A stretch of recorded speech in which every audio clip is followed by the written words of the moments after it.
On today's episode of Locked On Avalanche, the Avs need a shootout to get past the San Jose Sharks on an incredible performance by Mackenzie Blackwood. And because Devon Toews decided to sign his extension late on Friday, we haven't had a chance to talk about it yet. So we are obviously going to talk about that huge deal for the Avalanche. All of that and more on today's episode of Locked On Avalanche. You're Locked On Avalanche, your daily podcast on the Colorado Avalanche. Part of the Locked On Podcast Network, your team every day.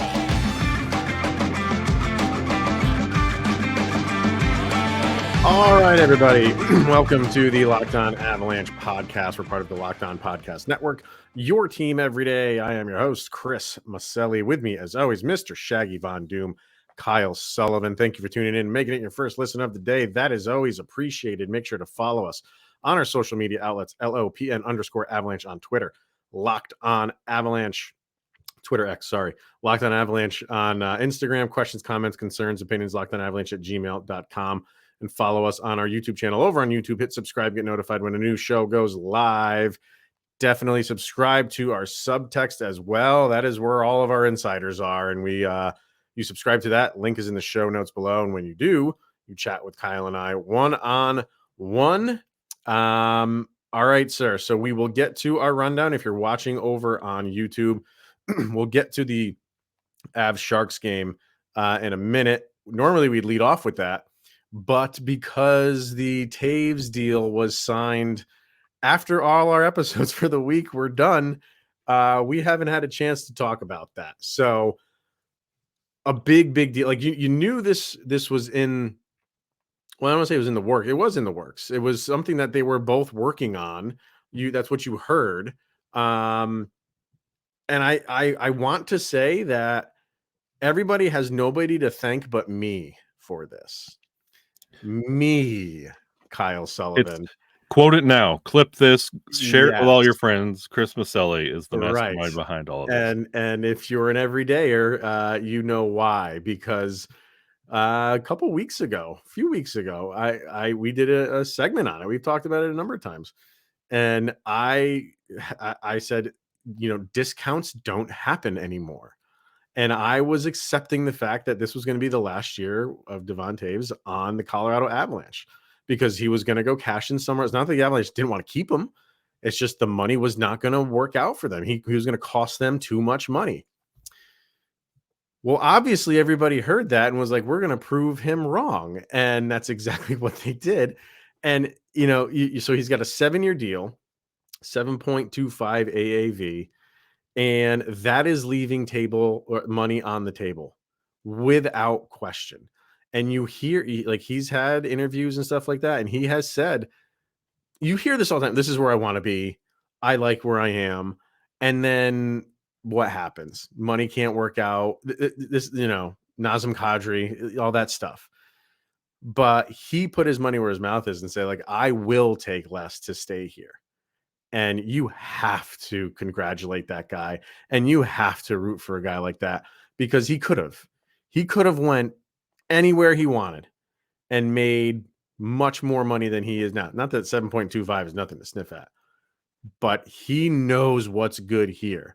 And you hear players all the time say, "Oh, it's about championships. Want a championship? I want a championship." And I believe that. But if it's the championship or money, 99 times out of 100, they're going after the money. And I don't fault them for that. But they talk out of two sides of their mouth. And Toews said, no, I like what we have here. And I am willing to sacrifice money to continue what we have here and continue to be one of the greatest, tandems of all time. All of that stuff that you can just add on top of it. I could go on forever, but I am. You go. You talk. This Toews contract it's beautiful. It's wonderful. And for it to come maybe one game into the season, I find very interesting. You heard the chatter every time a microphone was put in his face. It was, I love it here. I'd love to get something worked out. You heard the typical chatter. And, I honestly, the way the contract comes, 7 for 7.25, it's Taser. Wouldn't it just be beautiful to be 7 for 7? And I feel like that might have been the packaging for Toews. But after that first game, And you look up north at the collapse that happened in Edmonton. Like, these teams that are coming out of the gate kind of slow. Every game that goes by from here on out, Chris mentioned it, like, he's leaving money on the table. That price is inflating with every rough start of a team. Like, oh, that's exactly what we need. You want $9-10 million? That's fine. And I feel like this is one of those moves that Chris McFarland pitched 7 for 7. Hey, Toews, what a beautiful little graphic this would be. 7 for 7 for 7. Ha, ha, ha. And then the farther it goes, they look and see these, like, the 8-1 loss for Edmonton. And they're like, oh, wait a minute. We really need to do something. They pick up the phone. Hey, 725. How's that sound, Taser? And he's like, sure, that's great. Done. Inked. And I'm glad that he's here. You know what your top line looks like. Like, without a doubt, like, it's locked in. You have your identity of the Colorado Avalanche moving forward, and you got them at a discount. And it just blows my mind how that's even possible. But it's such a breath of fresh air. Like, this is right up there with when we got Rijo and the 2C question was answered. Now we have Taser locked up. Bring on the rest of the season. We're good. You know, you just look at how the Avalanche do business, and you have to really admire that, right? They know what they want to do. We've said this over and over again. We know what they want to do. You know the players that they want to attract, and they don't overpay for those guys. And they say, like, this is we can offer you money. There's a lot of times we can't offer you the most money, but we can offer you money in a good ballpark. But we can offer you championships. And how important is that to you? Yep. And if you can answer that question is to say, like, they're as important to me as the money that I'm making, then fine, come over here and we can make, and that's what Toews did. He proved that the championships or going after them is as important as the money, maybe even more so than the money, because you look at it like 7.25, right? And we're with the cap going up a little bit, you know, the financials of all the other 31 teams, a lot of people were going to be in on him. And we could say what he could have made $2-3 million per year more. So let's put him in the 9 to 10 range, right? Over the course of 7 years. That's $15 to $21 million he left on the table, Kyle. And if you want to go higher than that, if you find that one team that just goes crazy, look, you have guys that Darlene just signed for 11 per year, and Toews could be in that range, so that could be $4 million extra, and that's almost $30 million that he's leaving on the table. Devon Toews, I got right up here. I got my Stanley Cup puck signed by Devon Toews.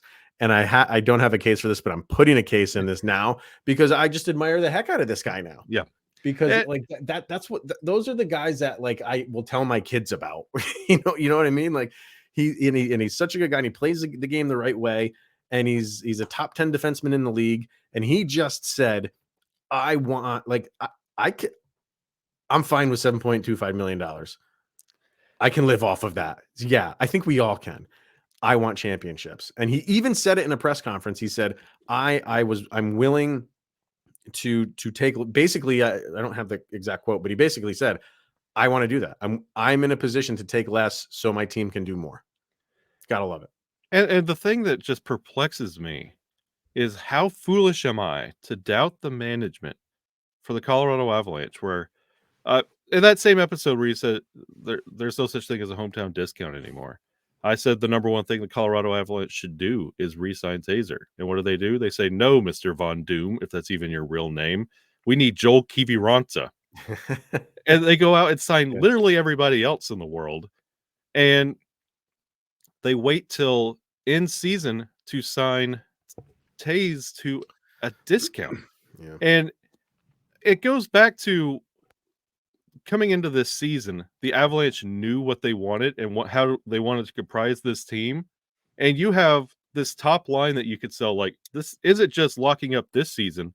Next season, when there are more deals and more contracts that are up, what better sales pitch than showing just a picture of line one and saying, want to come play here? Like, this is not just this is opening the window a little bit more for the Colorado Avalanche than we previously anticipated. And I mean, who can complain with the production that Taser gives you night in and night out? Yeah. You know what I'm really looking forward to? When Cale Makar's deal is up and he's due for a new one. And Devon Toews is over there with his arms crossed. Like, remember what I did, buddy? You want to do something similar to that? Because Cale Makar could 7.5. yeah. I mean, that's a couple years away, so we'll deal with that then. But that will be interesting to see if this is a ripple effect for the team. You know what I mean? And other guys saying like, I'll take a little bit less. I don't want to take so much less, and I get that. But hey, if you can promise me we'll go for some championships, sure, maybe I'll put 1 or 2 million on the table. Why not? You say Cale Makar in jest, but Mikko Rantanen's deal is coming He's up. first. You're right. Let's see where that goes. I say Makar because that's his buddy. You know, that's his line mate. So it was good. It was a good weekend for the Avs. It started with that, and then it was them and the San Jose Sharks, and it was looking like it was going down the wrong road for a little while. But man, they pull this thing out. And we're going to talk about that next. Kyle, what's the best daily fantasy app that you can think of out there on the market?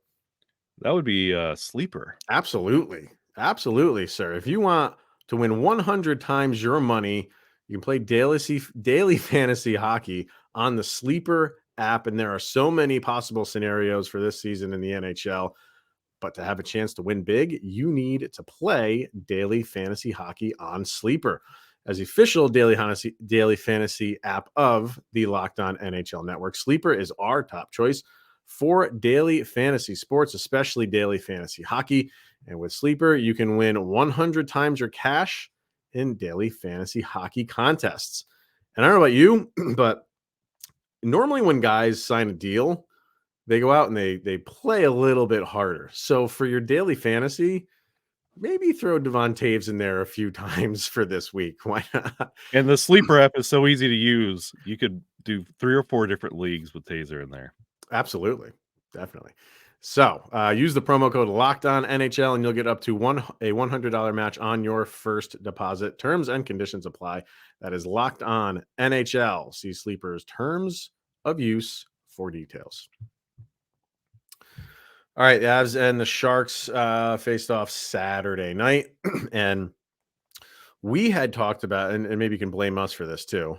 I'll take the credit for the Toews, and then we can blame us for or you're taking all the heat on this one? I said hang double digits on them. They listen to the show. Yeah. And it was weird. Like, it was a struggle just to score goals. Everything else was not a struggle. Yeah. It was a struggle to score anything. And the Avs needed a shootout, but before that, they just needed a goal.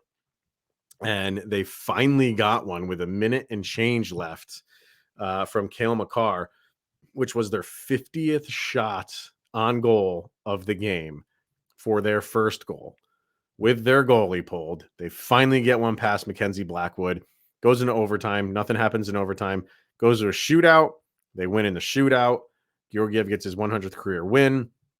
Avs win, so they're 2-0-0 on the season. But I know we're an Avalanche show, but you have to start here, Kyle, with Mackenzie Blackwood, because that was one of the best goalie performances I have seen in a long time, just from beginning to end. And you almost feel a little bit bad for him. If we were not Avalanche fans, I'd feel much worse for him. But good Lord, the Sharks were doing nothing. As a team, they were doing nothing. It was all him. And just you keep throwing stuff at him. That's all you can do, and hope one gets by him. And it finally did. And and it's no secret, the everydayers know that when it comes to East Coast hockey, I have been watching the New Jersey Devils. And Mackenzie Blackwood, this is not par for the course. So he was playing out of his mind. If you even were reading the scouting report, this is not in his repertoire, if you will. So the Avalanche peppered him with 51 shots. He had 21 going the other way to help him out. Like, they have Miles Wood and Tomas Tatar to tell him, to tell the Avalanche, this is not typical Mackenzie Blackwood. This is what you have to do. And I ask anyone, tell me what more the Colorado Avalanche could have, should have, would have done to get past Mackenzie Blackwood, because they literally did everything the right way. And it goes back to what we were saying over the win in game 1, the resilience for this Avalanche team. There wasn't broken sticks and slamming sticks when shot 45 didn't go in, shot 30 didn't go in. There wasn't a mounting frustration. It was the belief of, we keep doing what we're doing, they're eventually going to break. And it took 55 minutes of game time for that to happen. But it was one of those that I was just sitting here watching the game as tense as I could possibly be, with this weird belief the Avalanche are going to get it done. They pull the goalie. I was even more confident. When does that happen? Like, you just knew it was going to happen. You didn't know who or how. You just knew and believed in this team because they believed the same thing themselves. I don't know, man. I was not, like, as it just kept going. And if they were in like normal shots on goal territory, like, in the 20 to 30 range, I would have been like, there's always, you just got to get that one bounce or something like that. But to be up near 50, that goalie is dialed in. He is absolutely locked in. And I did, like, there's always in the back of your head, like, you just, you have so much offensive talent on this team. The possibility is always there. But in my mind, it was like, it's not the Avalanche, it's Blackwood. It's him that is going to win this game. And I love a comment that Cale Makar had after the game. He was being interviewed in the locker room, and someone asked him, like, do you ever feel like, I know you play your style of game the entirety of the game, but does it ever creep in your mind just like, man, like, what else do we have to, we might not be able to get one by him? And Cale Makar was, he was like you. He's like, no, we don't really think that. We keep firing. We keep doing what we're doing and don't change a thing because we've gotten 50 shots on goal. It's like, okay, we're doing that right. We just got to figure out a way to get by him. And that's what they did. So, but I did, man. I had doubt creeping in, and it was just because Blackwood was just playing out of his mind. He was incredible. And I really look forward, I don't mean to cut you off, but I really look forward to two things. His very next game, Blackwood's next game, to see how he follows that up. And the next time the Avalanche play the Sharks, if he's the starting goalie, what happens again? Because I feel like you go right back out there, and this is a completely different game. Yeah, to quote the great philosopher Michael Scott, you miss 100% of the shots you don't take. Wayne Gretzky, Michael Scott. It was, it's one of those situations, and like the Avalanche knew what they had to do. It's not like one of those that you keep shooting on goal and something will happen and you walk away with 25 shots. No, they got shots on net. They missed shots towards the net. And I knew, I just had this weird, I don't know, there's something about this Avalanche team this year that I have this weird confidence. Like, there's no way they're going to drop this game to the Sharks off a weird deflection goal. Yeah. And they were hitting posts, like Lehkonen hit a post. Manson had a wide open net, and someone on the Sharks just put his stick down. It wasn't even Blackwood. Blackwood was a little bit out of position. Someone on the Sharks just put his stick down as like his goalie stick and stopped that. I'm like, this is just, they could have had, maybe not 10, but they could have had 6 goals in that game. Easy. And there were just incredible plays or a hit post or something just prevented the Avs from happening. You could take the game tape from both productions, the Avalanche and the Sharks, and you could key out the other team and say, this is team A, this is team B. The Avalanche were playing good, sustainable, smart hockey all game long. It was tortoise in the hare. The Sharks, nothing they were doing was cohesive. Nothing was working. It just felt like a scramble. How we summarized the Arizona Coyotes, it felt a lot like just like a bunch of like ragtag, like this is how we're going to do it. Yeah. There was no cohesion there. And the Avalanche, it was just the unit of, it was target practice, and they just couldn't get anything by. And Cale Makar had to do it eventually. And Mikko with the filthy shootout winner, like that's what it took. But this is a lesson early in the season that the new Avs can learn from. Like, oh, this team doesn't fold in situations like that. Lines 2 all the way down. They can learn from this. And going into this revenge game, I think this is going to be a really, really big lesson that we point back to deep in the season. We learned a lot from that San Jose game. Yeah. I mean, Nathan MacKinnon, 14 shots on goal. I think it was 21 or 22 just shots he took. But 14 on goal. The heat map, if you go to Natural Stat Trick, the heat map for the Avalanche is just almost fully colored in. Their half of the ice, almost fully colored in, which is ridiculous.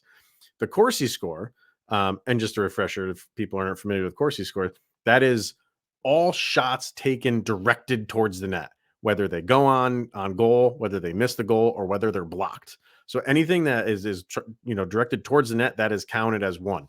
The Corsi score for the Avalanche was 111. And for the Sharks, I believe it was 56. So 56 or 57 or something like that. That's nuts. Absolutely out of control, nuts. And to have one goal to show for that is also bananas. So it was just, you give Mackenzie Blackwood all the credit in the world here, but then you also give credit for the Avalanche for not caving and continuing to do what they got to do, and it finally got one through. Yeah. Is this where we begin the conversation of making goalie pads smaller again? I love that conversation to improve scoring in the league. It's my favorite. But dude, that was entertaining. It was extremely 1-0. Like, I'm fine with that. I'm fine. Yeah. Like, I know people like the average fan wants to see like goals.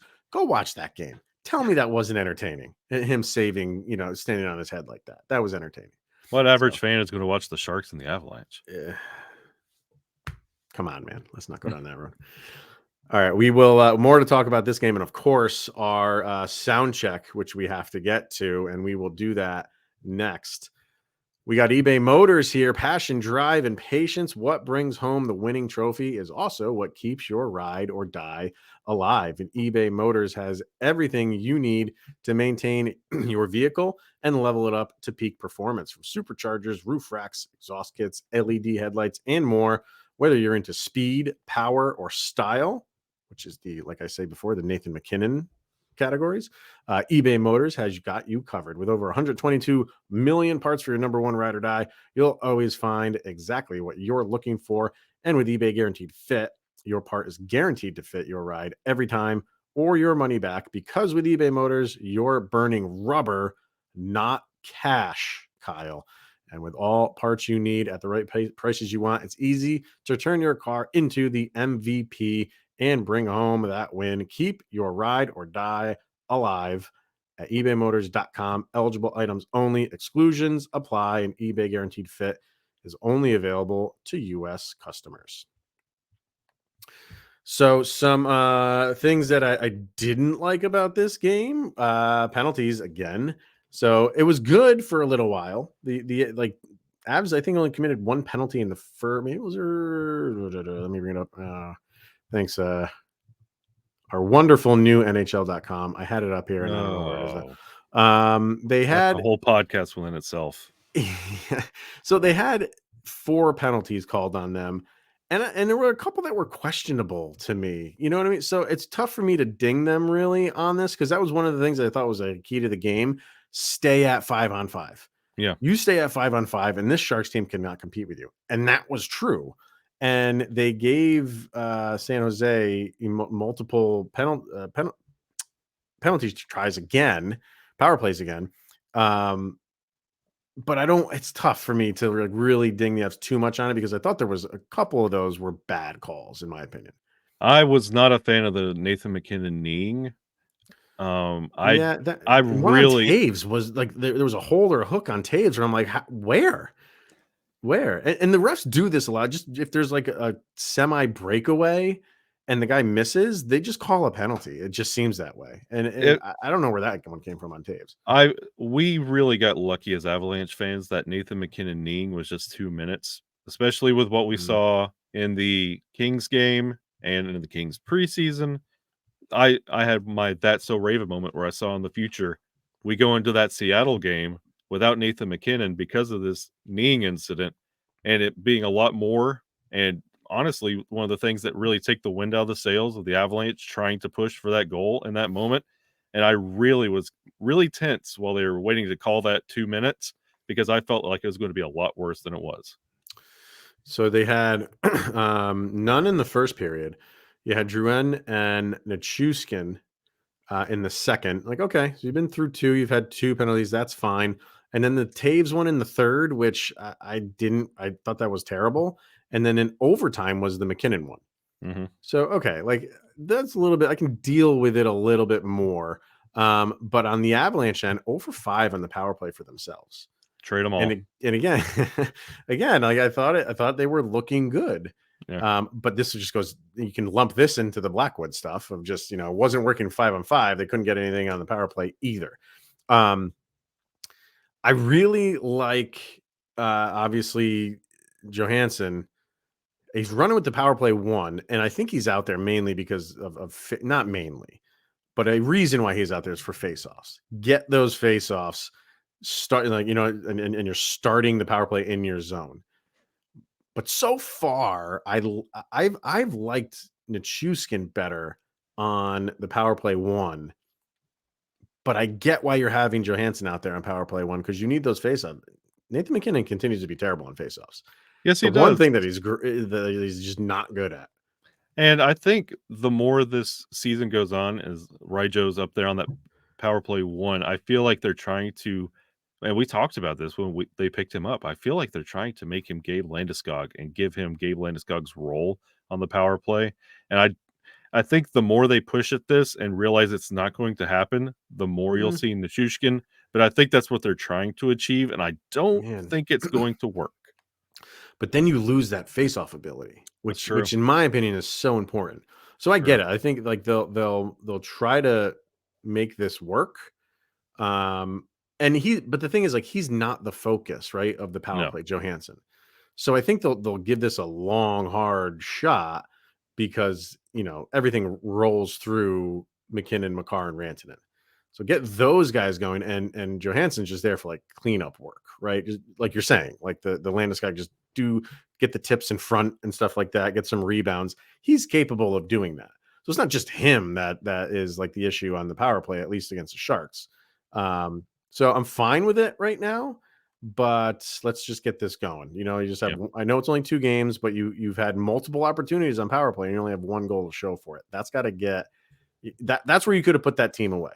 If you're struggling 5-on-5, you're beating them in everything except putting goals in the net, but you had 5 opportunities with the extra man and you couldn't get those in either. You get 3 of those, 2 of those, even, like it's done. You're done. So let's see where it goes from there. Last bit of business we got to get to is, of course, our Locked On Avalanche sound check. And this is something Colin and I do after every game. We pick one song, we put it up on a set list over on Spotify. Go search for that, or I put it up on the social media as well. Just search for LOA Soundcheck. This is volume number 3. 1 and 2 are also up there if you want to revisit yesteryears. Go visit those. But what do you have for this one, Sharks and Avs? This song encompasses the game entirely, and it's from one of my favorite bands, my top 10 favorite bands of all time, Led Zeppelin, When the Levee Breaks. Watch the first 55 minutes of that song and have the intro on loop. That's how the game felt. Is this a Pink Floyd and Wizard of Oz thing? It just goes in sync with the game. Yeah, it's just that intro. When you hear it, you're like, oh yeah, that's how the game felt. And then when the goals scored, when the levee broke, you felt alive. You were like, okay, here's the Avalanche. Here we go. When Cale Makar scored, you felt fine again, and that's how that game felt. Yeah, that's a good one. Mine, I went with OAR, and the name of the song is One Shot, because that's what you were just hoping. Like, that's what you needed. I mean, you had 50 of them, but you were just looking for that one to go in, and you finally obviously got it with Cale Makar, of all people. So you knew this was going to revolve around, like the how the game went. Yours is perfect. And mine is just like, you're just looking for the one shot to go in. I was losing a little bit of faith. I will admit that. Kyle, I'm just going to go down your road from now on. Not that I lose faith in this team. I never do that. But when a guy is playing like he was, it's just like, it's his day. It's his day, and we just have to tip our hat to that. But no, this Avalanche team is just, they'll keep coming at you for as much as they got. And we finally got one through. That was a moment. That was almost like I was laughing. Like, while this is going on, and he makes another save. It wasn't like I was angry. I was just throwing my hands up, and I had just a smile on my face. So I'm like, this is crazy. This is just crazy to watch. And then when he finally got one in, I laughed out loud because I'm like, oh my God, thank God. Finally, we got one through. It was a weight lifted. And then you felt pretty good about going into overtime in a shootout. And I'm glad we didn't say anything bad about Mackenzie, because we're going to use all of this when we pick him up next year on the trade deadline. Yeah. You people will go back to this for sure. He will be a fan favorite immediately if he ever Remember comes over to Darcy the Kemper? Avalanche. Yeah. Devon Dubnyk? Uh-huh. Now Mackenzie Well, Blackwood. not so much Dubnyk, but definitely Kemper. All right, that's going to wrap it up for today, everyone. Tuesday, Avs and the Kraken. So we are definitely looking forward to that one. So until then, we will be back tomorrow, though, to discuss that game and anything else going on with the Avalanche. Thank you, everybody, for tuning in for today. Always appreciated. Thank you for making this your first listen of the day. And we'll catch you guys tomorrow. Here's Mr. Shaggy Von Doom, Kyle Sullivan. I am Chris Maselli. This is the Locked On Avalanche podcast. Enjoy the day, everybody.